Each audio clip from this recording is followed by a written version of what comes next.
Welcome to episode 9 of the CSGO Pro Plays. I'm DDK and this episode was per Tweeday's request, so props to him for pointing this sweet round out to me. This is from DreamHack Summer 2014, Berzerk vs Epsilon, and the German side pull off perhaps the best pistol round I've ever seen on Inferno. Let's break it down. Berzerk start things off by buying a hell of a lot of grenades. As we can see here, 5 smokes, 3 HEs, and the rest of the money is filled out with flashbangs. So now there are 2 parts to this strategy. 1. Getting in position safely to execute the rush while denying information, and 2. Executing the B take strat. So first we'll see the players who are able to make stage 1 happen. Jumping to Alex, we see the first smoke used on mid. This is the metagame right now, as CTs really like to peek mid for the glorious USP headies and also the information, and this smoke of course deals with both of those things, and it's really unlikely they'll peek through that smoke. After using his smoke, you'll notice his survival priority drops, but this expendability makes him very useful. He can now be the man that pushes banana first, as if he dies, it's alright.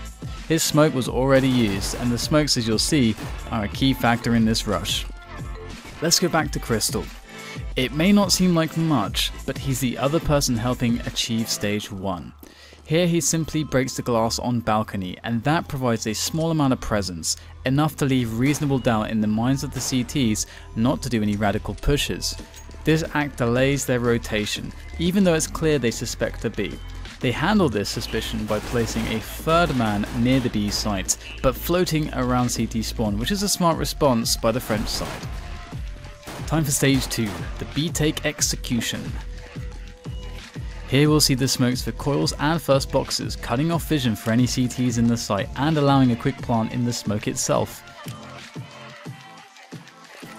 And then we have the smoke for the blue truck, courtesy of Felix, which cuts off vision from CT spawn whilst allowing free entry to construction to really quickly clear out the entire site. Behold the smokes in all their glory. So let's check out the end goal for the post-plant setup and whose job is what. Here we can see they have a quick crossfire set up to deal with CT spawn and 3 men for the site. But let's take a closer look using in-eyes footage to see how it really goes down. Starting again with Alex, we see that as the first man he helps to clear blue truck whilst getting his team into construction, but then his job is to set up a fast crossfire for CT spawn with Asmo.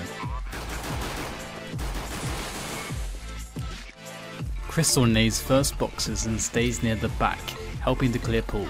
He re-smokes CT spawn and jumps over the smoke in a synchronized push with his teammates from construction to finally clear the site after the bomb is planted.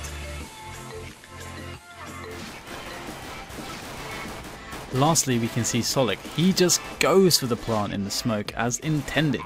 Afterwards, he's ready to push straight through that smoke with Felix, who ran through construction, and Crystal, who's currently jumping over first boxes, and they get the kills fairly easily.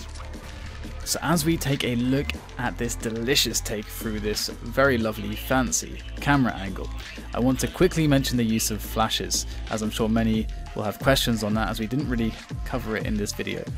Flashes were used as they are on every rush, just to remove CTs from positions or to safely gain ground. So, when in doubt, flash. But lastly, I'd like to say that this is probably the best pistol strat I've ever seen on Inferno, and it really reminds me why I truly love this game. So thank you for Berzerk for this strategy, and thank you guys for watching. If you enjoyed it, make sure to subscribe so you can catch the next one. See you later.